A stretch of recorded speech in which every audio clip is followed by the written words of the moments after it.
Half of the world's population consists of women. The effects of gender inequality towards half the population holds back the whole of humanity and allows for a hindrance of economic growth. Gender discrimination permeates many facets of society with an immense impact on a woman's socioeconomic status, the effects of which can be seen throughout the art community.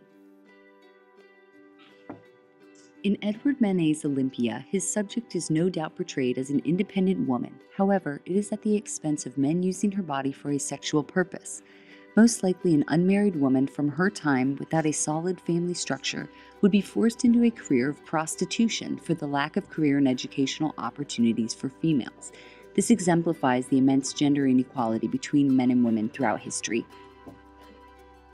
In his later Impressionistic style, Manet continues to depict themes related to bourgeois Parisian society. However, in his painting A Bar at the Folies Bergère, he reveals a more somber side to the role women were allowed to play.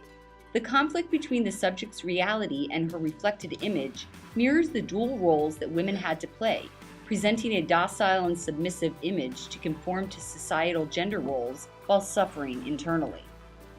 Through her unique Impressionist style, portrayed from a female perspective, Mary Cassatt was able to touch upon social concerns through domestic themes.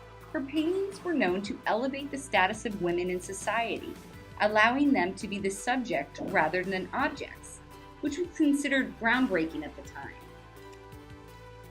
In John Singer Sargent's self-portrait of Mr. and Mrs. I.M. Phelps Stokes, Miss Stokes is able to use her wealth and class to receive a portrait that enables her to symbolize the new woman that was attached to the women's movement of her time.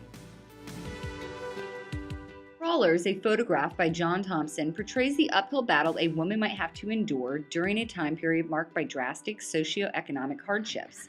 Being a woman at this time was a disadvantage in itself, but being poor, without work, and having to take care of children as a single parent were things that could force a woman into an even more hopeless situation. In Gauguin's Where Do We Come From? What Are We? Where Are We Going? Gauguin incorporates a raw spirituality and unity into his artwork. However, unlike other works of art, Gauguin doesn't objectify women in his paintings in a sexual or condescending manner. Kirchner's work Street Dresden exemplifies a melancholy atmosphere of alienation that permeates the image and serves to humanize the women, exposing their suffering as part of the dark reality and pain that is modern life. Anna Hawke was one of the most recognized feminist artists known for creating witty propaganda through her artwork. Hawke establishes her outlook on the power of women in Cut with a Kitchen Knife, where she equally succeeds by incorporating political, social, and economical structures into this work. In Roy Lichtenstein's work, Drowning Girl, we see a woman who is so overwhelmed by her emotions over a lover, showing the power that she has given to a man to let her become emotionally upset over him. Lichtenstein portrays the female as helpless, vulnerable, and overtly emotional. He depicts a negative stereotype of women, hinting that a female is nothing without a man to give her an identity.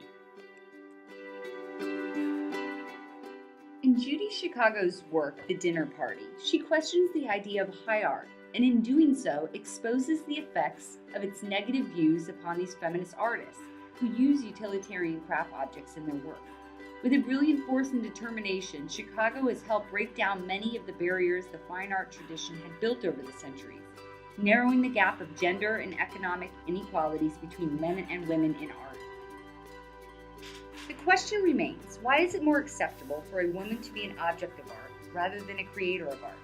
And why do women in society, as well as in the art world, make significantly less money than their male counterparts?